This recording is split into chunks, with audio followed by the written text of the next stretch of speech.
Hello everyone, দিনটা ছিল রথের দিন। সবাইকে শুভ রথযাত্রা। যদিও ভিডিওটা আমি অনেক লেট করে পোস্ট করছি।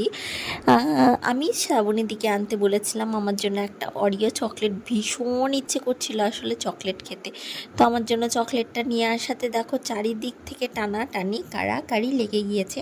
এরপর সবাই মিলে চলে গেলাম বিকেলবেলায় ছাদে চকলেটটা খাবো বলে। তো চকলেটটা ফ্রিজে না রাখাতে এইরকম অবস্থা হয়ে গিয়েছিল। কোনো ব্যাপার নেই, সবাই মিলে ওটাই বসে পড়লাম খেতে। আমরা চকলেট খাবো, মিঠি রানী বাদ থাকবে, এটা তো হতেই পারে না। এই যে মেয়েটা সব থেকে বেশি চকলেট খেয়েছে, সবারই কাছ থেকে নিয়ে নিয়ে চকলেট খেয়েছে। এই গোটা মুখে মেখে নিজে ভূত হয়ে বসে আছে।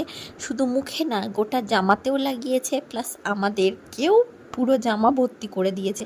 এরপর নিচে এসে হাত মুখ ধুয়ে দেখি রথের দিন গরম গরম জিলাপি না হলে হয়, তো সৈকত নিয়ে এসেছিল জিলেপিগুলো।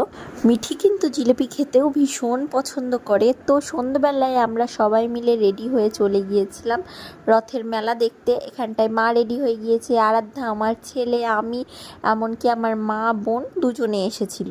এরপর বাড়ি থেকে বেরিয়ে টোটো করে চলে গেলাম রথের মেলাতে। যদিও আমার বাড়ি থেকে খুব একটা দূরত্বে নয়, তবে মিঠি রানীকে নিয়ে হাঁটার ইচ্ছে আমার ছিল না।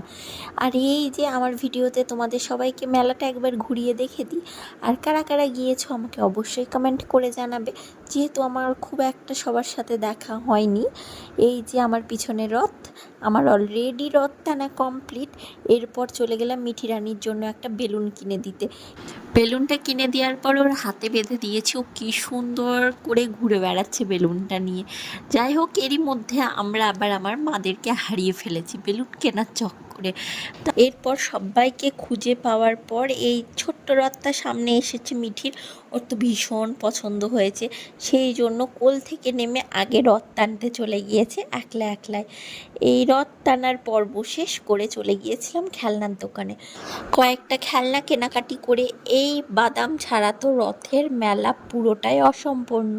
আর মেলায় অনেকের সাথে আমার দেখা হয়েছে, তারা বলেছ আমার ব্লগ তোমাদের অনেক ভালো লাগে। সত্যি কথা বলতে এটা শুনতে আমার তার থেকে বেশি ভালো লাগে।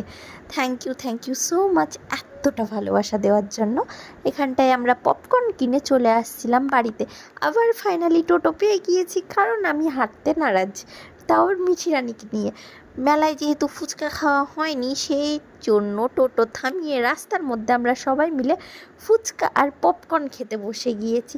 আর আমার ছেলের ডিমান্ডে দেখো কি খেলনা কিনেছে, তোমাদের সাথে শেয়ার না করলে কি হয়। এই মিনি ক্যামেরাটা কিনেছে, খুব ভালো একটা জিনিস বলতে পারো।